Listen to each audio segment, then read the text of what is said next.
Gauteng leaders and stakeholders will meet in Johannesburg today to discuss practical interventions to solve the issues of hijacked buildings, infrastructure challenges and inner city management. Those expected to attend include Gauteng Premier Panyaza Lesufi, Johannesburg Executive Mayor Dada Morero, as well as ANC Member of Parliament David Masondo, along with investors and building specialists.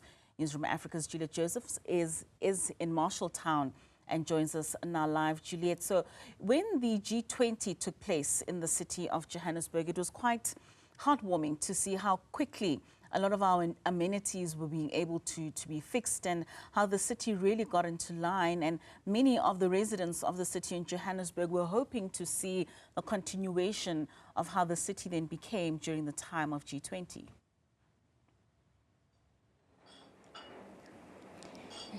Absolutely, that's right, Katlaho. And I suppose that is why officials are meeting, because they have heard, the residents cry out saying that during the G20, like you were saying, there were a lot of activations, like street cleanup campaigns, traffic lights were being fixed, a lot of cleanup campaigns. And you could see really things moving before we welcomed our guests during the G20. And now the officials will be meeting, this time quite different, including Parliament to these engagements today here. Earlier on, Katlego, when we did our crossing to you, we were in the streets of Joburg, and you could see really the high, the traffic volumes there passing through the Bree Street, and also a lot of road closures where certain routes you could not pass through because there were unfinished projects, obviously leading to the congestion on the roads. So that is one of the issues that will be discussed in terms of road infrastructure, unfinished projects. There will also be issues of water. You would recall there have been a number of protests where residents have taken to the streets to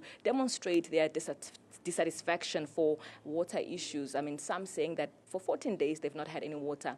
These residents, particularly in areas such as Midrand, Auckland Park, Melville, as well as Parktown, that have been complaining, and others not having water for as long as 2 months or so. And of course, there probably could be others who just don't take to the streets. So water will be also on top of the agenda at the engagements here. And of course, the high crime rate. You would understand that gangs also often do add to that number of crimes, especially in the areas such as Eldorado Park. So there will be also conversations around crime in the country, as well as the hijacked buildings. There are a number of those. You would understand that government has been working hard to try and solve those issues, and a lot of incidents pertaining to hijacked buildings, like the recent, death of DJ Waras, which also brought back that issue into the spotlight. And also in August 2023, the death of 77 people at that Usindiso building, where that building that was abandoned or hijacked caught fire, also bringing the issue of hijacked buildings into the spotlight. And also we are told that conversations around the assets or buildings that are not used or abandoned could be used for better use for the residents of the city. But to tell us more about this, I am joined by one of the guests that will be attending, because there will be a number of people attending. We're expecting numbers to be around 30 to 40. Some are still coming in, others have been already here. And also we also understand that the speech or the address has already kicked off by David Masondo, who's coming in his capacity as the ANC MP. But I'm joined by Thabang Setona, ANC Zone 12 Secretary. Very good morning. Thank you so much for joining us at Newzroom Afrika. Good morning. Okay, now tell us, with the G20, like you heard me say, we did hear a lot of, speeded or escalated activities taking place. You are out in your numbers cleaning up the city of Joburg. So, and now it is a slow pace. We're seeing a lot of rubbish on the streets. We're driving through Joburg. Why have officials decided to have this meeting now? Why is it that significant to you now? Now, it's very important that we have this meeting today, because, like you said, during the G20, there was that activities. But we are saying it cannot be that this program is only for G20. We want a continuous program. We want the city to be clean. There are potholes and all those things must be okay. The mayor has been continuing doing the program, but we want the same energy. And equally, our responsibility is to mobilize the communities as well, to understand the importance of the city being clean. And the issue of, we will know that especially inner city crime, it's because of these buildings where they've been hijacked and all that. The city must have a proper plan to say, once they're expropriating these buildings, what next? Because we can't just expropriate that, that's a program. Our people must know that there will be opportunity to then be part of the rejuvenation of the city in those things. So that's why we are here. We're saying it can't be that we slow pay, we take things easy now. We want the same energy, we want the same program to continue. It can't be that we are just doing it once for a particular event, and after that we go sleep. We can't allow that. And what are the expectations after the engagement concludes? That's in the afternoon. Look, expectations here, it's simple, is that because we have realized that even councillors sometimes, it's difficult as to who's responsible for what.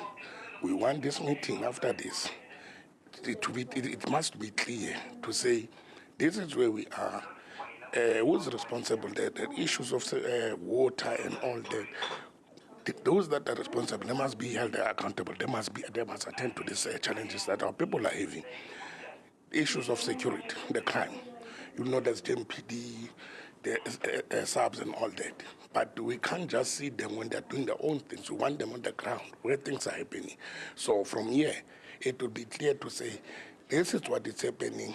This is the team that is responsible for this. It will then create that accountability and to say, okay, fine. If there's any issues, who to call, who to attend to these issues. That's what we want. Because we can't have our councillors as well get frustrated. Because if communities get frustrated, councillors get frustrated, then it becomes a problem. This meeting today must give a clear direction to say, this is how best can we work together with our communities to unlock this thing of service delivery. Thank you. That was Thabang Setona, ANC's Zone 12 Secretary, you know, breaking it down to us on what we can expect. They are going to be getting into their focused groups, Katlaho. In attendance are also experts as well as investors that will be, you know, finding or trying to find interventions in improving services in the city. And they will be also, you know, trying to figure out where expenditure is lost in certain cases or underused, so to speak. And of course, them saying that, officers saying that during the G20, like you rightfully put it, there was a lot of activity that was going on to make sure that the city stays in a better condition and also to improve service delivery for guests outside. They're saying the focus should be on residents who are really the actual stakeholders. It's back to you in studio. And of course, some of that infrastructure is going to take much longer to fix. It can't just happen over a number of weeks like we saw with the G20, especially when it comes to those hijacked buildings. That's Juliet Joseph being our eyes and ears at that engagement.